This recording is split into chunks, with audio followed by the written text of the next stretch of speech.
It is an image that has continued to dominate Uganda's television screens. Images of powerful individuals in government sleeping as the president, the fountain of honor and commander-in-chief of the armed forces addresses the nation on critical issues that they are in charge of implementing.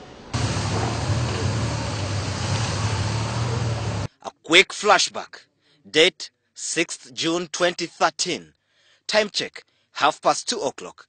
Venue the Serena Conference Center. Occasion State of the Nation address, where the president is explaining government performance for the previous year as well as his plans for the next. Vice President Edward Sekandi, Prime Minister John Patrick Amama Mbabazi and his Deputy General Moses Ali are in another world, dozing the evening away, indifferent to what their boss is communicating. Not far away, Finance Minister Maria Chiwanuka as well joins the party, an incident quite strange and happens probably only in Uganda and a few other places. Had the president not been the one delivering the speech, okay, he would be sleeping too. These are the men and women that the president trusts to implement his vision of seeing Uganda transformed into a first world country in 50 years' time, and as such, many are raising questions on whether the decision of these top guns in government to sleep at such a critical hour does not affect their implementation as the nation continues to boast of terrible infrastructure, miserable roads, and yawning health facilities. It is really a very unfortunate situation because this is the time top officials in government really needed to pay a lot of attention.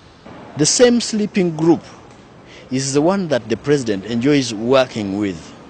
They are all tired, right from the president, the vice president, etc. Those are grandfathers who should, for the few hours they are awake, be playing with their grandchildren. As political leaders, they spearhead the transactions in ministries that are supposed to translate into effective service delivery. Probably the reason why most technocrats have emerged as power blocks, dictating events in the ministries. Indeed, the president at some point blamed some officials for not doing enough, citing Ministry of Health on maternal health and issues to do with NADS that the president says must be rethought.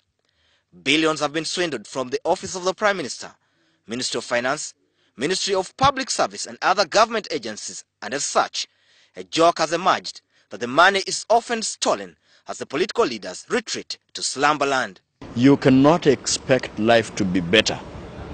One with a sleeping president, with a sleeping vice president, with a sleeping cabinet. If you looked at the red paper today, the headline is, "They have slept again." It is critical for the country to be reassured that these events do not play out as well in the day-to-day running of government business, where some have already complained about unnecessary bureaucracies and delays caused by officials who are not bothered or rather prefer to take their time. And yet, the president promised improved service delivery in the next financial year, and many will be looking out for its implementation. In any case, the resources are limited of members of parliament in the opposition. Think that Ugandans cannot understand that. You think Ugandans have not read the book of Genesis to know that things take time? Promising is one thing, delivery is another. And as people in charge continue to sleep during critical hours, the public might be worried as chances are that the promises could pass unnoticed. Some have argued that most top guns in government have since become weak, consumed by old age, yet they have never thought about hanging their political boots as the countries continue to suffer the repercussions of their tiredness. Surprisingly, even some younger people are falling prey to the sleeping bug. Sabiti Joseph, WS Television, from the Ugandan Parliament.